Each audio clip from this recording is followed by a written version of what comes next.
Деновиве бевме сведоци на низа постапки во политиката кои ни доведуваат до една навистина сериозна размисла, дилема и дискусија за тоа што е суштината и целта на нашето политичко делување како одговорни личности, што е тоа што е наша одговорност и што е тоа што треба да го правиме како личности кои се борат за подобро на граѓаните на Република Македонија.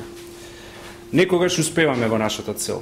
Некогаш успеваме да сториме нешто подобро со некоја мерка, реформа, закон, иницијатива и сме горди на тоа зашто знаеме дека носи добро. Некогаш и не успеваме иако сакаме, заради најразлични причини. И затоа има дискусија честопати проследена со навреди и клевети кои за жал станаа составен дел од политичкиот вокабулар, без при тоа да се води сметка дека за тие навреди и клевети страдаат аргументите, граѓаните и нашиот углед. Ова го говорам за да дојдам до мојата крајна поента, а тоа е дека последните постапки на председателот на Социјалдемократскиот сојуз на Македонија се веќе нешто што не само ја деградира професијата политичар, туку и демонстрира една крајно несовесна и неодговорна постапка која не загрижува и која мора да престане и на која ние мора гласно сите да се спротивставиме.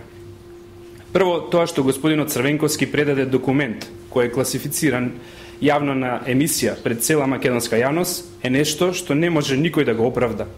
Колку и да бара креативни начини на оправдување, колку и да му е драг Црвенковски, дури и неговите најблиски соработници убеден сум дека не се согласуваат, а тоа што не му соопштуваат, тоа е секако нивни внатрешен партиски проблем. Тоа е постапка без преседан и не се случила никаде во светот. Второ, целта на Црвенковски е во неговиот познат манир да внесе смут во македонската јавност, да фрли прашина во очите, демек покажува нешто страшно и опасно што ќе треба да му амнестира целата негова погубна политика за името во изминатите 20 години. И со нервозно и мелодраматично мафтање на документот, но и што е најважно, искривувајќи ја содржината на тоа што го пишувало внатре, се обиде по кој знае кој пат да ја излаже македонската јавност, велејќи дека во предлогот од 2005 година има македонски како назив за нацијата и македонски како назив за јазикот. Излажа со цел само за да го оправда тоа што прифатил предлог кога не требало да се прифаќа, односно откако Грција претходно го одбила истиот. Трето, Црвенковски имаше една крајна цел, и тоа е тоа што е катастрофално и што во целост ја демаскира неговата личност и покажува зошто веќе и неговите најблиски соработници бегаат од него. Тој покажа дека е подготвен да манипулира со документ кој по закон немал право да го поседува. Тој ова го направи намерно и сакаше со ова да предизвика момент кога ќе може да глуми жртва во пресрет на митинзите на СДСМ, да глуми чесен и обесправен политичар кој е жртва. Па сега си најде муабет за на митинзи, очекувам дури и да вика, мавајки се во гради, ајде дојдете, апсете ме, глумејки дисидент. Дури и кога сите знаат дека тој е само Бранко Црвенковски. Освен тоа што се отвараат прашањата од каде се нашол тој документ кај него и да се посочи неговата морална и политичка одговорност, мора и ние да не премолчиме на една реченица што го отсликува неговиот карактер и не му е прв пат да ја каже. Мене ич око не ми трепнува. Рече Црвенковски за прв пат кога беше обвинет за скандалозната афера Надеж, во која беа обвинети неговите најблиски соработници за скандалозни набавки според кои една страница хартија чинеше неколку илјади евра. Се сеќавате на онаа негова вулгарна реченица со која ги навреди стечајните работници, поточно сопругите и целокупните семејства на стечајците во сомнителна состојба на сред митинг во изборна кампања. Не беше доволно што ги остави луѓето на улица и без парче леп, туку и ги навреди на беден и срамен начин. Во суштина само покажа колку слаба личност е. И сега повторно слушаме од истиот Бранко Црвенковски, мене ич око не ми трепнува. И тоа го кажува откако со право македонската јавност го праша од каде се најдоа тие документи кај него и зошто се расфрла со класифицирани документи во јавноста, па уште и лаже за нивната содржина, а и одозгора сите ние сме криви за тоа. Сега му се криви медиумите зашто поставуваат легитимни прашања на кои тој нема одговор, па најлесно е да ги нападне и да се обиде да ги омалуважи, но нема одговор со аргументи. Сакам на крајот да му се обратам на господинот Црвенковски директно. Господине Црвенковски, со оваа пресконференција не сакам да ве прозивам што го сменивте името на земјава во бивша Југословенска република Македонија и што не излажавте сите нас дека таа референца ќе трае само 2 месеци. Не ве прозивам и за тоа што го сменивте знамето и уставот на Македонија. Не ве прозивам за тоа што за прашањето за името имате кажано толку многу различни позиции, што веќе ни вие, ни вашите најблиски кога ќе ве прашаат на пресконференција, не знаете кој е вашиот став за ова прашање. Не ве прашувам ни за криминалните приватизации што се спроведува во ваше време. Не ве прашувам за олигарсите што ги создадовте, паралелно со армијата на 200.000 невработени што ја создадовте. Не ве прашувам за шверцот на цигари и алкохол, за почетоците на рекетарството во Македонија и хард рок, ТАТ, Алфа С, лавци, самоубиствата на честни луѓе што ги прелажавте, атентатот на Глигоров или било каква ваша улога во конфликтот во 2001 година. Или како поседувате класифициран документ кога не смеете, или зошто одлучивте да манипулирате со јавноста и на вака неодговорен начин да се однесувате и да се играте со политиката како да сте во кафеана. Туку ве прашувам само една работа. Зашто вам, господине Бранко Црвенковски, ви трепнува око во животот?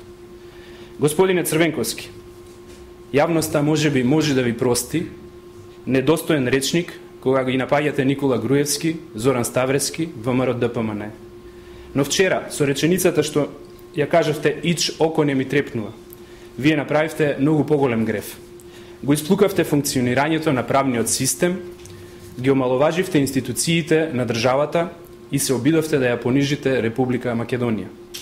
Но треба едно да знаете. Плукавте нагоре, бидејќи институциите, правото и државата се над сите нас, политичарите. А кој плука нагоре, да ве подсетам, ќе се исплука сами од себе си. Благодарам. Дали има прашање? Повелете. Дали владата ја загрижува падот на индустријското производство и дали евентуално се размислува за некаков нов пакет на мерки за стабилизација на оваа состојба?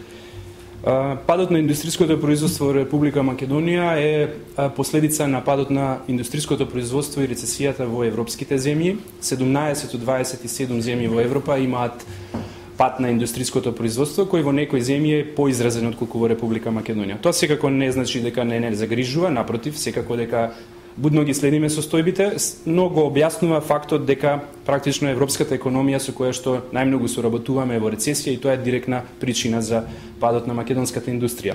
Во однос на мерките, владата и натаму останува посветена на континуирано наоѓање на нови мерки и продолжување со некои од претходните мерки што се покажа како ефикасни. Една таква крупна мерка што ќе ја имплементираме веднаш во текот на јуни, ќе важи за следните 10-12 месеци, е обезбедувањето на 100 милиони евра од кредитната линија од Европската инвестицијска банка за малите и средни предпријатија.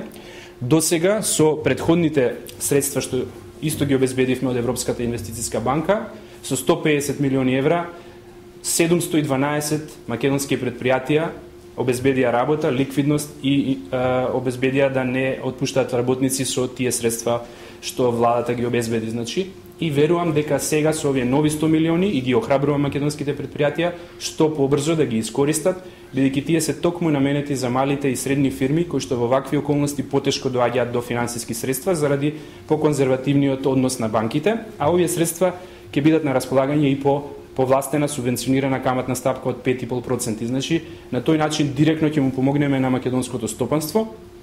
А втора мерка е секако навремена реализација на капиталните инвестиции кои што во ребалансот на буџетот се предвидени на историски највисоко ниво од 21,5 милиарда денари, односно 350 милиони евра. Очекувам тоа да помогне на многу фирми и во градежништвото и во индустријата, со оглед на тоа дека во странство нивните нарачки и нивната работа е намалена, мора да се креира домашна побарувачка, односно домашен ангажман за нашите фирми. Тоа се клучните мерки. Освен тоа, би сакал да ја спомнам и мерката која што нечесто се зборува, меѓутоа е исклучително важна за македонските фирми, а тоа е дека не плаќаат данок на остварената добивка и плаќаат само 10% персонален данок, кој што е најнизок во Европа и каде што сите земји во Европа, 26 од 27 земји, ги зголемија даноците во овој период, Македонија и владата не го направија тоа. Ако дел од нашите трговски партнери се пред рецесија, дали може Македонија дали се очекува Македонија да за исто сценариј? Тоа не може да се прогнозира во овој момент, бидејќи Македонија се уште немала ни еден квартал на негативен финансиски резултат, односно негативен раст на бруто домашниот производ. Рецесијата технички гледано значи 2 последователни квартали да има негативен раст. Ние последниот квартал за кој се објавени податоци беше позитивен во 2011-та, навистина мала позитивна вредност 0,2%, но беше позитивен, така да формално и да биде првиот квартал негативен, што е очекувано бидејќи индустријата има негативна стапка, сметам дека е прерано да антиципираме што ќе се случи во текот на вториот квартал, но како и да е нашата задача и задачата на стопанството е да извлечеме максимум од оваа ситуација, да ги ублажиме последиците, а не можеме целосно да ги избегнеме бидејќи ова што се случува во Европа е навистина од големи размери и навистина е криза која што ги зафаќа и најстабилните и најсилните земји. Споменавте дека ќе се обезбедат овие 100 милиони евра во јуни? Да, 100 милиони евра до крајот на јуни ќе бидат на располагање на македонските претпријатија. Благодарим.